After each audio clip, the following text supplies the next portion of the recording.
Hi friends, welcome to our channel. ఈరోజు నేను 2025లో తమిళ్ లాంగ్వేజ్లో విజయ్ ఆంటోనీ నటించినటువంటి ఒక మంచి క్రైమ్ ఇన్వెస్టిగేషన్ థ్రిల్లర్ మూవీ స్టోరీని ఎక్స్ప్లెయిన్ చేయబోతున్నాను. అదే Margaan. Now let's start our video.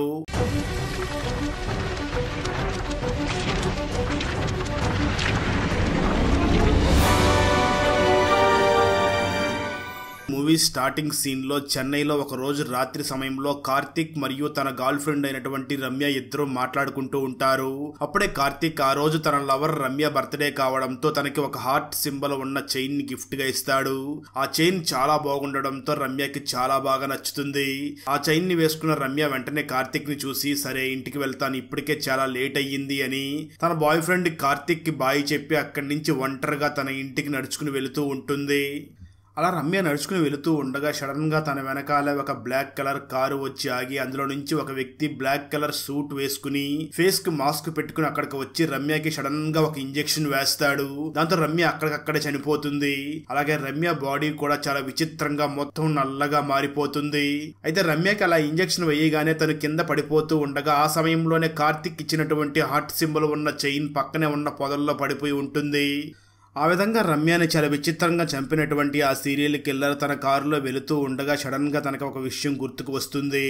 నేను ఆ రమ్యని ఇంజెక్షన్ వేసి చంపినప్పుడు తన మెడలో ఉన్న లాకెట్ కింద పడిపోయింది కదా, ఆ చైన్ ని తీసుకుందామని తిరిగి మళ్ళీ ఆ లొకేషన్ కి రాగా సరిగ్గా అదే సమయంలో అక్కడికి ఒక గుడ్లగూబ వచ్చి తన మీద దాడి చేస్తుంది. దాంతో ఆ కిల్లర్ వేసుకున్న మాస్క్ కొంచెం ఊడిపోతుంది. ఇక్కడే మనకు ఆ కిల్లర్ ఎవరు అనేది కొంచెం రివీల్ అవుతుంది. నిజానికి ఆ కిల్లర్ ఐస్ చాలా బ్లూ కలర్ లో ఉంటాయి. ఆ విధంగా గుడ్లగూబ తన మీద అటాక్ చేయడంతో ఆ చైన్ ని అక్కడే వదిలేసి అక్కడి నుంచి తను వెళ్లిపోతాడు. అలా కార్తిక్ రమ్యకి ఇచ్చిన చైన్ మాత్రం అక్కడే ఉండి ఉంటుంది. ఆ తర్వాత రోజు ఉదయం మున్సిపాలిటీ కార్మికులు అక్కడ క్లీనింగ్ చేస్తూ ఉండగా డస్ట్ బిన్ లో ఆ శవం కనిపించడంతో వాళ్ళు వెంటనే పోలీసులకు ఇన్ఫార్మ్ చేస్తారు. పోలీస్ ఆఫీసర్ అయినటువంటి శ్రీజ తన టీమ్ తో అక్కడికి వచ్చి అక్కడ చనిపోయి ఉన్నటువంటి రమ్య డెడ్ బాడీని చూసి తను కూడా చాలా షాక్ అవుతుంది. ఇంత విచిత్రంగా చంపింది ఎవరు అని పోలీసులు అందరూ కూడా ఆశ్చర్యపోతూ ఉంటారు. నిజానికి ఆ ముందు రోజు రమ్య బర్త్డే కావడంతో తన ఇన్స్టాగ్రామ్ లో ఒక మంచి ఫోటోని అప్లోడ్ చేసి ఉంటుంది.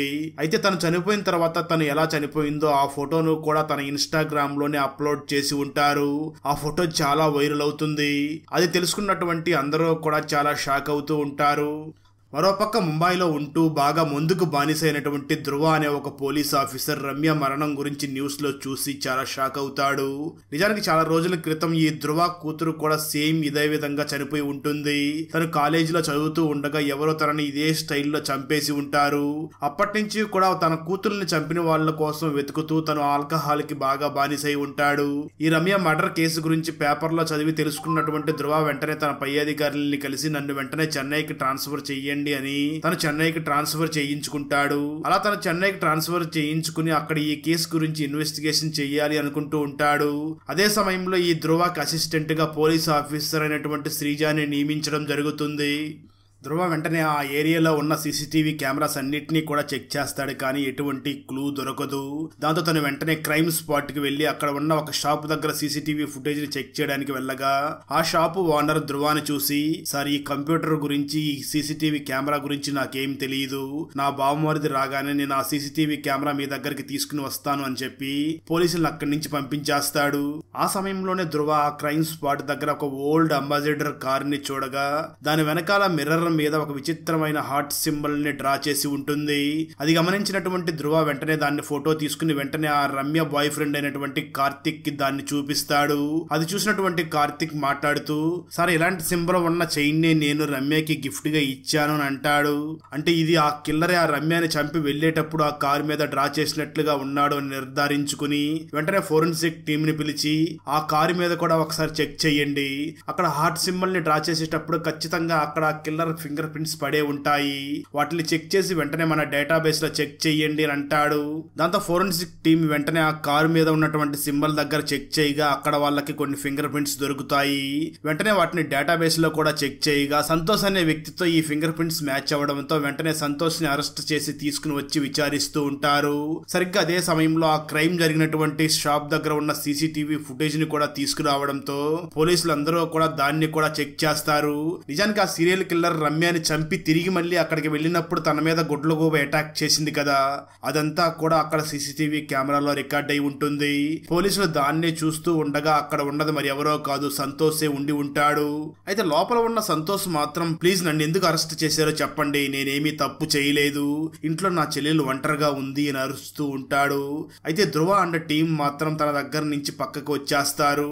అలా బయటకు వచ్చినటువంటి ధ్రువ తన టీం ను చూసి ఇలాంటి సైకో కిల్లర్ మైండ్ సెట్ చాలా డిఫరెంట్ గా ఉంటుంది, తన రూమ్ లో ఒంటరిగా వదిలేసి బయటకు వస్తే తనే నిజం కూడా చెప్పే అవకాశం ఉంది అని అంటూ ఉంటాడు. నిజానికి ఆ సంతోష్ గత 6 నెలలుగా ఒక మెడిసిన్ వాడుతూ ఉంటాడు. దాన్ని ధ్రువ బయటికి తీసుకుని వచ్చేసి ఉండడంతో ఆ సంతోష్ మాట్లాడుతూ ప్లీజ్ ఆ టాబ్లెట్స్ నాకు తిరిగి ఇవ్వండి, అవి లేకపోతే నేను బ్రతకలేను అంటూ గట్టిగా అరుస్తూ ఆ గదిలో పెట్టి ఉన్న 20 లీటర్స్ ని ఒకేసారిగా తాగేసి వెంటనే తను ఆ గదిలో మాయమవుతాడు. ధ్రువ అండ్ టీం తను ఎక్కడికి వెళ్ళాడో చూస్తూ ఉండగా తను బాత్రూమ్ లోకి వెళ్లి తన తలని బకెట్ లో పెట్టి ముంచి అక్కడ ఒక సైకోలాగా ప్రవర్తిస్తూ ఉంటాడు. అలా సంతోష్ ఒక సైకోలాగా ప్రవర్తిస్తూ సార్ నాకు చాలా అధికంగా జ్ఞాపక శక్తి ఉంది, ఆ జ్ఞాపక శక్తి పోకుండా ఉండాలి అంటే నేను ఆ మెడిసిన్ ని వాడాలి, దయచేసి ఆ మెడిసిన్ నాకు ఇవ్వండి అని గట్టిగా అరుస్తూ సడన్ గా స్పృహ తప్పి కింద పడిపోతాడు. దాంతో పోలీసులు వెంటనే ఆ సైకో కిల్లర్ సంతోష్ ని తీసుకుని ఒక సైకట్రిస్ట్ డాక్టర్ దగ్గరికి వెళ్ళగా ఆ డాక్టర్ బాగా చెక్ చేసి అసలు ఆ సంతోష్ కు ఉన్న సమస్య ఏమిటో ధ్రువ అండ్ టీం కి చెప్పడం మొదలు పెడతాడు. సార్ ఇలాంటి వ్యక్తులు ప్రపంచంలో చాలా రేరుగా ఉంటారు, నాకు తెలిసి ఈ ప్రపంచంలో దాదాపు 40 నుంచి 50 మంది మాత్రమే ఉండి ఉంటారు, వీళ్ళకి చాలా జ్ఞాపక శక్తి ఉంటుంది, వీళ్ళు ఏది కూడా మర్చిపోరు అంటూ డైరెక్ట్ గా సంతోష్ దగ్గరికి వెళ్లి నీకు ఎప్పటి నుంచి ఈ విధంగా జ్ఞాపక శక్తి ఉంది అని అడుగుతాడు. స్టోరీ గతానికి వెళ్తుంది. నిజానికి సంతోష్ చిన్న వయసులో ఉన్నప్పుడు తన తండ్రి సేలంలో ఉన్న ఒక శక్తివంతమైన దేవాలయానికి తీసుకుని వెళ్లి ఉంటాడు. ఆ దేవాలయంలో ఉన్న బావి చాలా వందల సంవత్సరాల నుంచి అక్కడ ఉండి ఉంటుంది. అయితే ఆ దేవాలయంలో ఉన్న కొంతమంది స్వామీజీలు ఆ బావి నీటితో స్నానం చేయడం వల్ల అక్కడ కొన్ని శక్తులు వచ్చి ఉంటాయి. అలాంటి దేవాలయం ఉన్న చోటికి సంతోష్ వాళ్ళ నాన్న తనని తీసుకుని వెళ్లి ఉంటాడు. సంతోష్ నాన్న కూడా చాలా మంది మహర్షి స్వామీజీల గురించి తెలుసుకుని ఉండి ఉంటాడు. అందుకే సంతోష్ ఫాదర్ సంతోష్ కి 1.5 సంవత్సరం వయసు ఉన్నప్పుడు ఆ గుడి దగ్గరికి తీసుకుని వెళ్లి ఉండగా అప్పుడప్పుడే నడవడం మొదలు పెట్టినటువంటి సంతోష్ ఆ బావిని చూసి బావి దగ్గరికి వెళ్లి బావిలో సడన్ గా పడిపోతాడు. దాంతో తను బావి లోపలికి వెళ్లిపోగా అక్కడ తన కాళ్ళకి ఒక వేరు చుట్టుకోవడంతో తను పైకి రాలేకపోతూ ఉంటాడు. ఆ సమయంలో ఒక తాబేలు అక్కడికి వస్తూ ఉండడంతో దాన్ని చూసినటువంటి సంతోష్ ఆ తాబేల్ని టచ్ చేయడంతో సడన్ గా తన కళ్ళు బ్లూ రంగులోకి మారిపోతాయి. ఆ తర్వాత ఆ తాబేలు వెంటనే అక్కడ ఆ సంతోష్ కాలుకి చుట్టుకుని ఉన్నటువంటి వేర్లన్నీ కట్ చేసి ఆ సంతోష్ ని రక్షిస్తుంది. ఇదంతా తనను బయటికి తీసుకువచ్చిన తర్వాత తన ఫాదర్ కి చెప్పడంతో అది మొత్తం విన్నటువంటి సంతోష్ ఫాదర్ సంతోష్ ని చూసి అక్కడ ఉన్న మహర్షులే తాబేలు రూపంలో వచ్చి నిన్ను కాపాడినట్లుగా ఉన్నారు అని తన కొడుకు సంతోష్ కి చెప్తూ ఉంటాడు. అప్పటి నుంచి కూడా సంతోష్ ఫాదర్ సంతోష్ కి చాలా విషయాలు చెప్తూ నీటి గురించి కూడా నువ్వు పూర్తిగా తెలుసుకోవాలి, నువ్వు ఎప్పుడైతే నీటి గురించి పూర్తిగా తెలుసుకుంటావో అప్పుడే నువ్వు ఈ ప్రపంచం గురించి కూడా పూర్తిగా తెలుసుకున్న వాడివి అవుతావు అని తన ఫాదర్ తనకి చెప్పి ఉంటాడు. తన అమ్మా నాన్న చనిపోయిన తర్వాత నుంచి కూడా తన నీటి మీద చాలా ఇంట్రెస్ట్ కలిగి ఉండి ఎలాగైనా ఒక మంచి స్విమ్మర్ అయ్యి ఛాంపియన్ అవ్వాలి అని ఆలోచిస్తూ ఉండి ఉంటాడు. ఆ విధంగా సంతోష్ తన గురించి ఆ సైకియాట్రిస్ట్ డాక్టర్ దగ్గర చెప్తూ ఉంటాడు. అది మొత్తం విన్న డాక్టర్ ఇదంతా ఓకే, కానీ నువ్వు ఆ రోజు రాత్రి రమ్య అనే అమ్మాయిని ఎందుకు హత్య చేసావు, నువ్వు అక్కడ సీసీటీవీ ఫుటేజ్ లో రికార్డ్ అయ్యావు అని అంటాడు. ఆ మాటలు విన్న సంతోష్ వెంటనే డాక్టర్ ని చూసి సార్ నేను ఆ రోజు రాత్రి జాగింగ్ కి వెళ్ళాను, వెళ్ళి వస్తూ ఉంటే అక్కడ గుడ్లగోబు వచ్చింది, నాకు గుడ్లగోబు అంటే భయం కాబట్టి అక్కడి నుంచి పరిగెట్టి వెళ్లిపోయాను అని చెప్పిందే మళ్ళీ చెప్తూ ఉంటాడు. అయితే డాక్టర్ తిరిగి మళ్ళీ ఆ రమ్యని ఎందుకు హత్య చేశావు అని అడుగుతూ ఉండడంతో ఆ సంతోష్ డాక్టర్ తో మాట్లాడుతూ సార్ నేను చెప్తున్నాను కదా, దయచేసి మళ్ళీ మీరు ఆ రమ్య అనే పేరు నా దగ్గర ఎత్తకండి, నాకు చాలా చిరాగ్గా కోపం వస్తుంది అని అంటాడు. ఆ మాటలు విన్న డాక్టర్ అవునా, ఎందుకు నీకు రమ్య అన్న పేరు వినగానే అంత కోపం వస్తుంది అని అడుగుతాడు. దాంతో సంతోష్ మళ్ళీ మరొక చిన్న ఫ్లాష్ బ్యాక్ చెప్పడం మొదలు పెడతాడు. నిజానికి సంతోష్ అమ్మా నాన్న చిన్నతనంలోనే చనిపోయి ఉండడంతో తను ర్యాపిడో నడుపుతో చాలా కష్టపడి జీవిస్తూ చదువుతూ ఉంటాడు. సంతోష్ చాలా మంచివాడు అని రమ్య తనని చూసి ఇష్టపడి తనే వెళ్లి సంతోష్ దగ్గరికి ప్రపోజ్ చేస్తుంది. మొదట్లో సంతోష్కి రమ్య ఇష్టం ఉండదు, కానీ ఆ తర్వాత సంతోష్ కూడా రమ్యని ప్రేమించడం మొదలు పెడతాడు. నిజానికి ఈ రమ్యకి ఒక కల ఉంటుంది, అదేమిటి అంటే ఎప్పటికైనా సరే అమెరికాకి వెళ్లి అక్కడే సెటిల్ అయిపోవాలి అని ఒక కల ఉండి ఉంటుంది. అలా ఇద్దరు కలిసి ప్రేమించుకుంటూ చదువు అయిపోయిన తర్వాత ఆ రమ్యకి ఒక మంచి కంపెనీలో జాబ్ రాగా ఆ కంపెనీలో ఉన్న మేనేజ్మెంట్ రమ్యని అమెరికాకి పంపించాలి అని అనుకుంటూ ఉంటారు. ఒకరోజు ఆ కంపెనీలో ఉన్న మేనేజర్ రమ్య దగ్గరికి వచ్చి, నువ్వు నన్ను పెళ్లి చేసుకుంటే మనం ఇద్దరం కూడా అమెరికాలోనే సెటిల్ అయిపోదామని అంటాడు. ఆ మాటలు విన్న రమ్య మేనేజర్ ని చూసి, నీకు నాకు సెట్ అవ్వదు అని చెప్పి అక్కడి నుంచి డైరెక్ట్ గా తన బాయ్ ఫ్రెండ్ అయినటువంటి సంతోష్ దగ్గరికి వచ్చి ఆ విషయం చెప్తుంది. ఆ మాటలు విన్న సంతోష్ తనని చూసి, నేను ముందే చెప్పే కదా ఆ మేనేజర్ అంత మంచివాడు కాదు, నువ్వు వెంటనే ఆ జాబ్ మానేసి వేరే జాబ్ లో జాయిన్ అవ్వు అని అంటాడు. దానికి రమ్య మాట్లాడుతూ, జాబ్ మానేసి మరొక జాబ్ తెచ్చుకోవడం అంత ఈజీ అనుకుంటున్నావా? ఆ మేనేజర్ నన్ను అమెరికాకి తీసుకుపోకపోతే ఏమవుతుంది? కంపెనీ వాళ్ళే నన్ను అమెరికాకి పంపిస్తారు, అప్పుడు మనమిద్దరం కూడా హ్యాపీగా అమెరికాకి వెళ్ళి సెటిల్ అయిపోదామని అంటుంది. కానీ ఆ సంతోష్ మాత్రం రమ్యని చూసి, నేను మాత్రం అమెరికాకి రాలేను, నేను ఇక్కడ ఏదో ఒక గవర్నమెంట్ జాబ్ ని ఖచ్చితంగా కొడతాను, అలాగే నాకు స్విమ్మింగ్ చాలా బాగా వచ్చు కాబట్టి నేను స్విమ్మింగ్ లో ఛాంపియన్ ని అవుతాను అని అంటాడు. ఎందుకంటే పాపం సంతోష్ కి తన అమ్మా నాన్న చనిపోయిన తర్వాత తనకంటూ ఉన్నది కేవలం తన చెల్లి మాత్రమే. తను ఇప్పుడే కాలేజీలో జాయిన్ అయి చదువుకుంటూ ఉంటుంది. నా చెల్లెలి కోసమైనా ఖచ్చితంగా నేను ఇక్కడే ఉండాలి, నేనైతే అమెరికాకి రాలేను అని అంటాడు.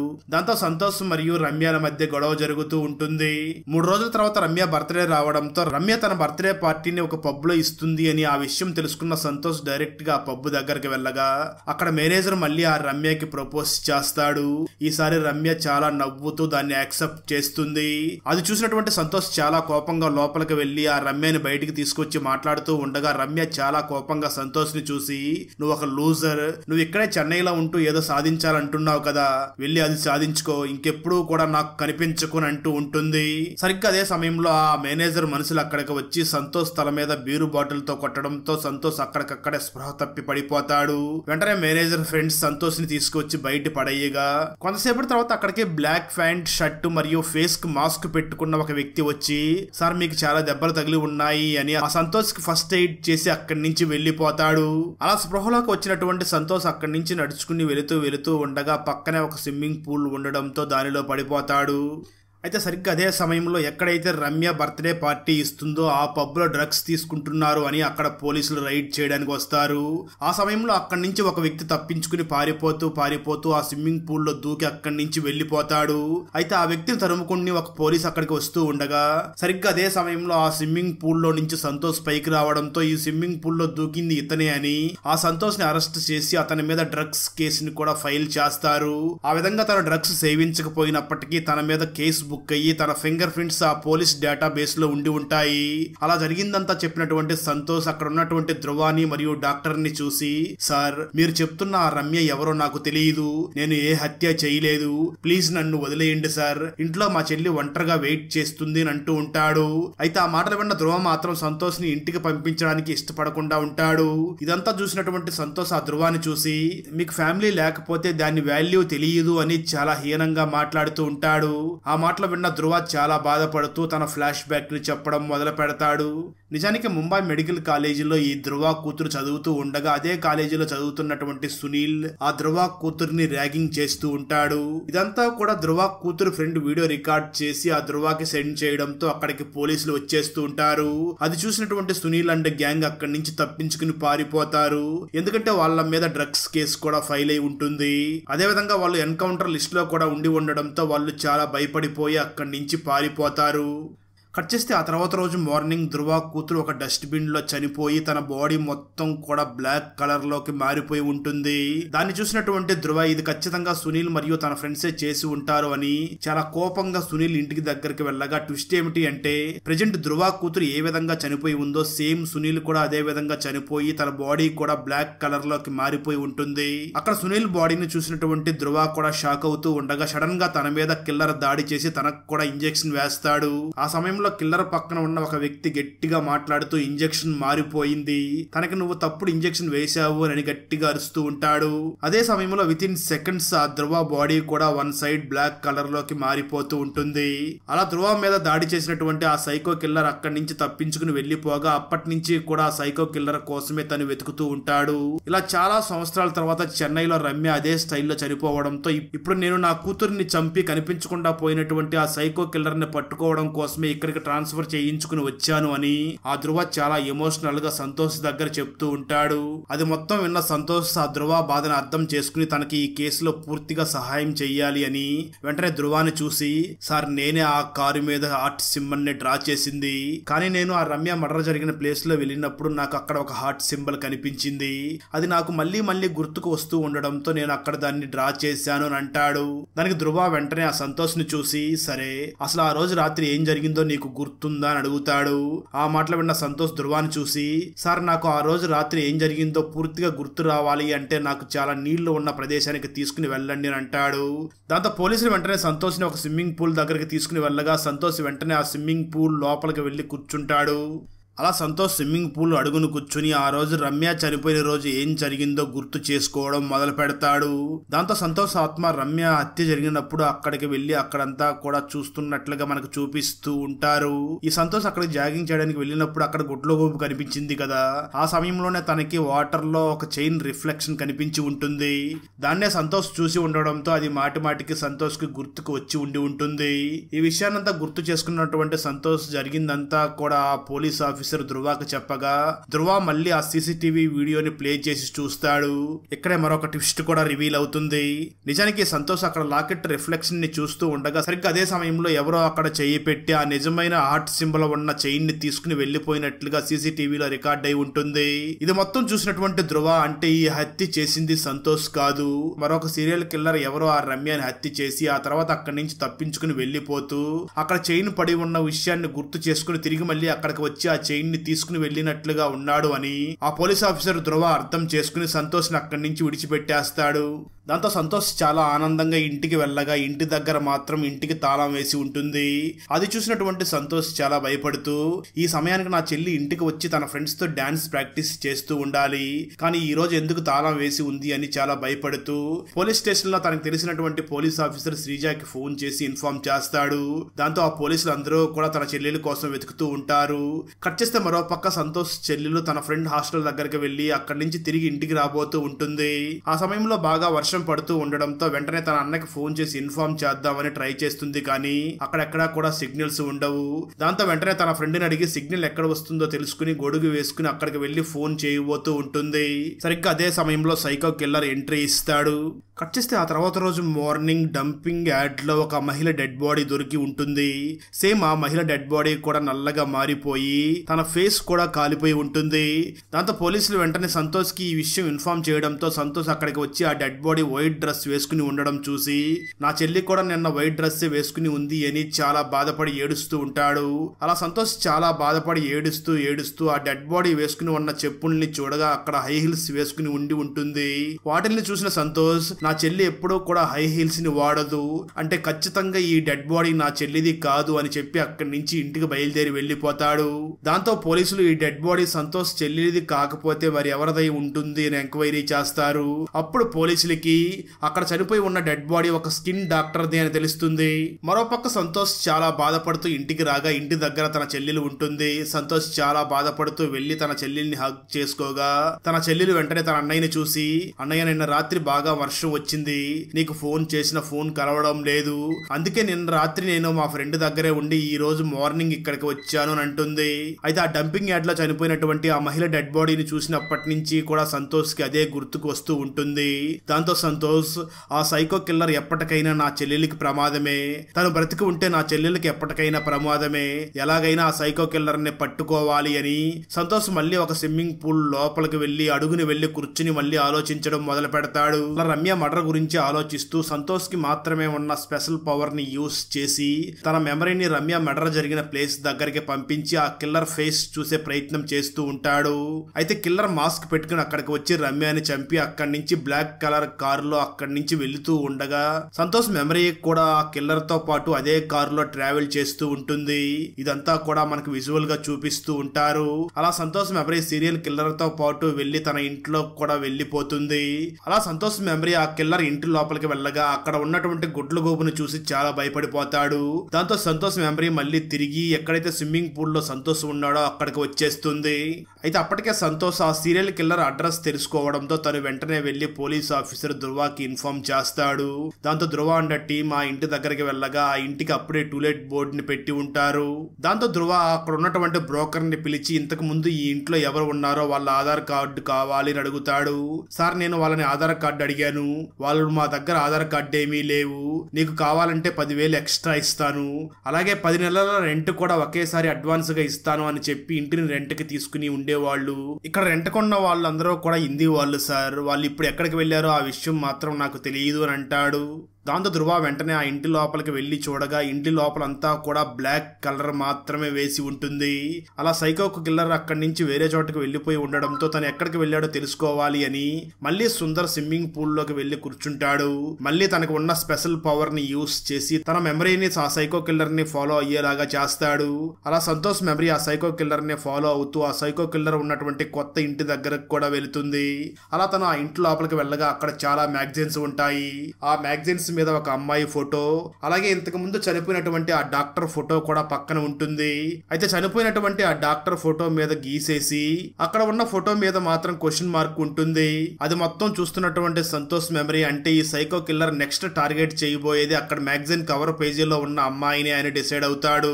ఆ తర్వాత వెంటనే సంతోష్ మెమరీ అక్కడ ఉన్నటువంటి సైకో కిల్లర్ వేసుకుని ఉన్న మాస్క్ ని తీసి ఆ కిల్లర్ ఎవరో చూడాలి అని ఆ సైకో కిల్లర్ వేసుకుని ఉన్న మాస్క్ ని తీసి చూడబోతూ ఉంటాడు. సరిగ్గా అదే సమయంలో అప్పటికే చాలా సేపు వాటర్ లో ఉండి ఉండడంతో తను వెంటనే పైకి రాగా తనని వెంటనే హాస్పిటల్ కి తీసుకుని వెళ్తారు. హాస్పిటల్లో డాక్టర్ సంతోష్ ని చెక్ చేసి తను ఎక్కువసేపు ఊపిరి తీసుకోకుండా ఉండడం వల్ల తను ఇప్పుడు ఊపిరి తీసుకోవడానికే చాలా ఇబ్బంది పడుతున్నాడు. మరో 48 గంటలు గడిస్తే కానీ ఏమీ చెప్పలేం, తను కోమాలోకి వెళ్లే ప్రమాదం కూడా ఉంది అని చెప్పి అక్కడి నుంచి వెళ్లిపోతాడు. ఆ సమయంలో సంతోష్ చెల్లెలు అక్కడికి వచ్చి చాలా బాధపడుతూ అన్నయ్య పైకి లేయని ఏడుస్తూ ఉంటుంది. సరిగ్గా అదే సమయంలో తను చిన్నప్పుడు బావిలో చిక్కుకుని ఉన్నప్పుడు తన దగ్గరికి తాబేలు వచ్చి కాపాడింది కదా, సరిగ్గా ఇప్పుడు కూడా ఆ తాబేలు ఆ సంతోష్ దగ్గరికి వచ్చి తనకి ఏదో చెవులో చెప్పడంతో తను వెంటనే లేచి కూర్చుంటాడు. అలా పైకి లేచినటువంటి సంతోష్ వెంటనే ఒక పేపర్ మరియు పెన్ని తీసుకుని తన మెమరీ వెళ్లి చూసినప్పుడు ఆ కిల్లర్ ఇంట్లో ఒక మ్యాగజైన్ మీద ఉన్న ఫోటోని చాలా నీట్ గా డ్రా చేసి దాన్ని ధృవకిచ్చి ఆ కిల్లర్ నెక్స్ట్ టార్గెట్ ఈ అమ్మాయి అయి ఉండవచ్చు, వెంటనే మీరు ఈ అమ్మాయిని కాపాడండి అని చెప్తాడు. ఆ ఫోటోను చూసిన ధృవ వెంటనే ఆ అమ్మాయి ఎవరో ఎంక్వైరీ చేస్తూ ఉండగా నిజానికి ఆ ఫోటోని తీసింది మరి ఎవరో కాదు, మొదట్లో చనిపోయినటువంటి రమ్య బాయ్ ఫ్రెండ్ అయినటువంటి కార్తిక్ కే ఆ అమ్మాయి ఫోటో తీసి ఉంటాడు. దాంతో ధృవ అండ్ టీం వెంటనే కార్తిక్ దగ్గరికి వెళ్లి ఆ అమ్మాయి గురించి ఎంక్వైరీ చేయగా కార్తిక్ ఆ అమ్మాయి గురించి మాట్లాడుతూ నేను ఫస్ట్ టైం ఆ అమ్మాయిని ఒక ఫార్మసీలో చూశాను, ఆ అమ్మాయి కళ్ళల్లో ఏదో పవర్ ఉండడంతో నేను వెంటనే తన దగ్గరికి వెళ్లి మనం ఫోటో షూట్ చేద్దామని అడిగాను, కానీ మొదట్లో తను ఒప్పుకోలేదు, అయినా తనకి నచ్చ చెప్పి మేము ఒప్పించాం. ఆ తర్వాత ఆమె ఫోటోని తీసి మ్యాగజైన్ మీద వేశాము, ఆమె పేరు వెన్నెల అని అంటాడు. ఆ విషయం తెలుసుకున్న ధృవ అండ్ టీం వెంటనే వెన్నెల ఎక్కడ ఉందో తెలుసుకోవడం మొదలు పెడతారు. తర్వాత ధృవ అండ్ టీం ఆ వెన్నెల ఎక్కడ ఉందో తెలుసుకుని ఆ వెన్నెలకి తెలియకుండానే తనను ఫాలో అవుతూ ఉంటారు. ఆ సమయంలో వెన్నెల ఒక ప్రొడక్షన్ హౌస్ దగ్గరికి వెళ్తుంది. ఆ ప్రొడక్షన్ హౌస్ లో ఒక అప్కమింగ్ డైరెక్టర్ ఆ వెన్నెలని హీరోయిన్ గా పెట్టి పివి సింధు బయోపిక్ తీస్తాను అని మాటిచ్చి ఉంటాడు, కానీ ఇప్పుడు ఆమెను పెట్టకుండా ఆ ప్రొడక్షన్ హౌస్ ప్రొడ్యూసర్ కూతురునే పెట్టి సినిమా తీస్తూ ఉంటాడు. దాంతో వెన్నెల అక్కడికి వెళ్లి నన్ను పెట్టి సినిమా తీస్తానని చెప్పావు, పివి సింధు క్యారెక్టర్ చేయడం కోసం బ్రౌన్ స్కిన్ కూడా కావాలని చెప్పావు, ఇప్పుడు నువ్వు తీస్తున్నటువంటి ఆ హీరోయిన్ బ్రౌన్ కలర్ లో లేదు కదా, ఎందుకు నన్ను ఈ విధంగా మోసం చేస్తున్నావు అని అడుగుతుంది. అయితే ఆ మాటలు విన్న ఆ డైరెక్టర్ చాలా అసహ్యంగా వెన్నెలతో మాట్లాడుతూ ఇక్కడ నీకు ఎటువంటి పని లేదు, నువ్వు వెంటనే ఇక్కడి నుంచి వెళ్లిపో అని తనని అవమానపరిచి అక్కడి నుంచి పంపించేస్తాడు. ఈ విషయాన్నంతా కూడా ఆ వెన్నెలని ఫాలో అవుతున్నటువంటి ధృవ అండ్ టీం కూడా తెలుస్తుంది. మరోపక్క సంతోష్ ఆ సైకో కిల్లర్ ఉన్నటువంటి అపార్ట్మెంట్ దగ్గరికి వెళ్ళగా అక్కడ ఉన్నటువంటి హిందీ వాళ్ళు ఆ సంతోష్ ని బాగా కొట్టి ఆ సంతోష్ ని వాటర్ లో ముంచితే తనకి చాలా బలం వస్తుంది అని తెలియక సంతోష్ ని బాగా కొట్టి ఒక వాటర్ టబ్ లో పెడతారు. దాంతో చాలా బలం వచ్చినటువంటి సంతోష్ ఆ హిందీ వాళ్ళందరినీ కొట్టి అక్కడ ఉన్నటువంటి ఒక సీక్రెట్ రూమ్ లోకి వెళ్ళగా అప్పుడే సంతోష్ కి ఆ సీరియల్ కిల్లర్ ఎవరో తెలిసిపోతుంది. మరోపక్క ఆ వెన్నెలాని ఫాలో అవుతున్నటువంటి ధృవ కూడా ఆ సీరియల్ కిల్లర్ ఎవరో తెలిసిపోతుంది. ఎలా అంటే ఈ ధృవ ఆ వెన్నెలాని ఫోటో తీసినటువంటి కార్తిక్ దగ్గరికి వెళ్లి మళ్ళీ ఎంక్వైరీ చేస్తాడు. అప్పుడు కార్తిక్ మరికొన్ని విషయాలని కూడా ఆ ధ్రువకి చెప్పడం మొదలు పెడతాడు. నేను ఆ వెన్నెలా కళ్ళు చాలా ఇంట్రెస్టింగ్ గా ఉన్నాయని అట్రాక్ట్ అయ్యి తనని ఫోటోషూట్ కి పిలిచాను. తనని నేను ఫోటోషూట్ చేస్తున్నప్పుడు ఆ అమ్మాయికి నేను నచ్చి నాకు ఆ వెన్నెలా ప్రపోజ్ చేసింది. కానీ నేను ఆ ప్రపోజ్ ని రిజెక్ట్ చేశాను. అయినా సరే తను నాకు ఆ సమయంలో ఒక హార్ట్ సింబల్ ఉన్నటువంటి చైన్ ని గిఫ్ట్ గా ఇచ్చింది. నేను మాత్రం ఆ వెన్నెలాని రిజెక్ట్ చేసి ఆ వెన్నెలా ఇచ్చినటువంటి హార్ట్ సింబల్ ఉన్న చైన్ ని తీసుకుని వచ్చి రమ్యకి గిఫ్ట్ గా ఇచ్చాను అని అంటాడు. అంటే అక్కడ కార్తిక్ ఆ వెన్నెలాని రిజెక్ట్ చేసి ఉంటాడు. అలాగే ఆ వెన్నెలా మూవీ కోసమని ఒక స్కిన్ స్పెషలిస్ట్ డాక్టర్ దగ్గరికి వెళ్ళగా తనకి ట్రీట్మెంట్ చేసి ఆ వెన్నెలా పర్మిషన్ లేకుండానే వెన్నెలా ట్రీట్మెంట్ చేయక ముందు ట్రీట్మెంట్ చేసిన 2 ఫొటోస్ ని తీసుకుని మీలో ఎవరైనా బ్రైట్ గా కావాలి అని ఉంటే నా హాస్పిటల్ కి రండి అని ఆ వెన్నెలా పర్మిషన్ లేకుండానే తన ఫోటోని వాడి ఉంటుంది. ఇవన్నీ తెలుసుకున్నటువంటి పోలీస్ ఆఫీసర్ ధ్రువకి ఆ సీరియల్ కిల్లర్ ఎవరో కూడా తెలిసిపోతుంది. నిజానికి ఇప్పటి వరకు మనం అందరం కూడా ఆ సీరియల్ కిల్లర్ వల్ల వెన్నెలాకి ప్రమాదం ఉంది అని అనుకుంటూ ఉన్నాం కదా. కానీ నిజానికి ఆ సీరియల్ కిల్లర్ మరి ఎవరో కాదు, ఆ వెన్నెలానే అని ఇక్కడ రివీల్ అవుతుంది. ఇక్కడే స్టోరీ గతానికి వెళ్తుంది. అంటే ధ్రువ కూతురు ఎక్కడైతే చనిపోయిందో ఆ కాలేజీ దగ్గరికి వెళ్తుంది. ఆ కాలేజీలో చదువుతున్నటువంటి సునీల్ అదే కాలేజీలో చదువుతున్నటువంటి మేఘన అనే అమ్మాయిని చూసి నీ అంత నల్లగా ఉంటే ఎవరు నీ వెంట పడతారు, అక్కడ చూడు ఆ అమ్మాయి ఎంత తెల్లగా ఉందో, ఆ అమ్మాయిని ఎవరైనా ఇష్టపడతారు అని అటు వెళ్తున్నటువంటి ధ్రువ కూతురిని చూసి తనని పొగుడుతూ ఈ మేఘాని చాలా అవమానపరిచి ఉంటాడు. అయితే ఆ మేఘ ఒక మెడికల్ స్టూడెంట్ కావడంతో తను వెంటనే ల్యాబ్లోకి వెళ్ళి ఒక మందును తయారు చేసి దాన్ని ఇంటికి తీసుకుని వెళ్ళి ఒక తెల్లటి ఎలుక మీద ప్రయోగిస్తుంది. దాంతో ఆ తెల్లటి ఎలుక నల్లగా మారిపోతుంది. దాంతో మేఘన వెంటనే తనను అవమానపరిచినటువంటి ఆ సునీల్ ఇంటి దగ్గరకు వెళ్లి తనకి 2 ఇంజెక్షన్స్ వేయడంతో ఒక ఇంజెక్షన్ కి నల్లగా అయిపోతాడు, మరొక ఇంజెక్షన్ కి తను చనిపోతాడు. ఆ తర్వాత మేఘ ఎవరిని చూసి నన్ను ఈ విధంగా మాట్లాడాడు, ఆ ధ్రువ కూతుర్నే కదా అని ధ్రువ కూతుర్ని కూడా టార్గెట్ చేసి తనను కూడా చంపేస్తుంది. అలా ఇద్దరిని చంపేసి అక్కడి నుంచి పారిపోయి చెన్నైకి వచ్చి తన ఐడెంటిటీ మొత్తం మార్చుకుని ఒక చిన్న ఫార్మా కంపెనీలో వర్క్ చేస్తూ ఉంటుంది. ఆ సమయంలోనే ఫోటోగ్రాఫర్ అయినటువంటి కార్తిక్ ఆమెని కలిసి ఆమె ఫొటోస్ తీసి మ్యాగజైన్ లో వేసి ఆ తర్వాత తనని తీసుకుని వెళ్లి సినిమా వాళ్ళకి పరిచయం చేస్తాడు. కార్తిక్ ఫ్రెండ్ అయినటువంటి డైరెక్టర్ ఆ మేఘాని చూసి నీ స్కిన్ టోన్ కి సరిపోయినటువంటి క్యారెక్టర్ నా దగ్గర ఒకటి ఉంది, అదే పివి సింధు బయోపిక్, నువ్వు అందులో నటించాలి అంటే నువ్వు కొంచెం కలర్ రావాలి, వెంటనే వెళ్లి ఒక డాక్టర్ ని కలువు అని చెప్పి ఆ మేఘా పేరుని కూడా వెన్నెలాగా మారుస్తాడు. అయితే ఆ తర్వాత ఆ డైరెక్టర్ మేఘనాని మోసం చేసి ఆ ప్రొడ్యూసర్ కూతురుతోనే ఆ సినిమాని తీస్తూ ఉంటాడు. ఇదంతా చూసినటువంటి మేఘాకి చాలా కోపం వచ్చి తను ఇంతకు ముందు ఏ విధంగా అయితే మర్డర్ చేసిందో అదే విధంగా చంపాలి అని తను ఎవరినైతే చంపాలనుకుంటుందో వాళ్ళందరినీ కూడా ఆ విధంగా ఇంజెక్షన్ వేసి చంపేస్తూ ఉంటుంది. అంటే తను చెన్నైకి వచ్చిన కొత్తల్లోనే తను కార్తిక్ ప్రపోజ్ చేయగా కార్తిక్ మాత్రం కొంచెం కూడా టైం తీసుకోకుండా నేను వేరే అమ్మాయిని లవ్ చేస్తున్నాను అని చెప్పి ఉంటాడు. అందువల్ల అతని నిజాయితీ నచ్చి అతన్ని ఏమీ చేయకుండా అసలు ఆ కార్తిక్ ఏ అమ్మాయిని ప్రేమించడం వల్ల తనని రిజెక్ట్ చేశాడు, ఆ రమ్యనే చంపేసి ఉంటుంది. అదేవిధంగా తను స్కిన్ చేంజ్ చేసుకోవడానికి వెళ్ళినప్పుడు ఆ డాక్టర్ తన పర్మిషన్ లేకుండానే తన ఫోటో వాడి ఉండడంతో ఆ డాక్టర్ ని కూడా చంపేసి ఉంటుంది. ఇప్పుడు ఆ డైరెక్టర్ ఎవరి కోసమైతే తనని సినిమాలో నుంచి తీసేశాడో ఆ ప్రొడ్యూసర్ కూతురుని కూడా చంపాలి అని ఆ మేఘా అలియాస్ వెన్నెలా డిసైడ్ అయి ఉంటుంది. దాంతో ఆ తర్వాత రోజు మార్నింగ్ ఎవరి కోసం అయితే సినిమాలో నుంచి ఈ వెన్నెలాని తీసేశారో ఆ ప్రొడ్యూసర్ కూతురు హీరోయిన్ గా లాంచింగ్ ప్రోగ్రామ్ నడుస్తూ ఉంటుంది. అక్కడ మేఘా అలియాస్ వెన్నెలా ఇంజెక్షన్ ని తీసుకుని వెళ్లి అక్కడ హీరోయిన్ ని చంపే ప్రయత్నం చేయబోతూ ఉండగా సడన్ గా అక్కడికి ధ్రువ ఎంటర్ అయ్యి ఆ వెన్నెలాని షూట్ చేసి చంపేస్తాడు. ఇక్కడే మనకు ఆ వెన్నెలా రూమ్ మొత్తం బ్లాక్ గా ఉంది కదా, అక్కడ ఒక కొటేషన్ రాసి ఉంటుంది. అదేమిటి అంటే ప్రపంచంలో రంగు అనేది దేవుడిచ్చిన వరం, దాన్ని బట్టి మనం వేరే వాళ్ళని ఎప్పుడూ కూడా కించిపరచకూడదు అని రాసి ఉంటుంది. అక్కడతో ఈ మూవీ అయిపోతుంది. ఫ్రెండ్స్, వీడియో నచ్చినట్లయితే లైక్ చేసి ఒక చిన్న కామెంట్ చేస్తే మాకు నెక్స్ట్ వీడియో చేయడానికి ఎంకరేజింగ్ గా ఉంటుంది. అలాగే ఛానల్ ని సబ్స్క్రైబ్ చేసి పక్కనే ఉన్న బెల్ ఐకాన్ ని క్లిక్ చేసి సపోర్ట్ చెయ్యండి. Thanks for watching. జై హింద్.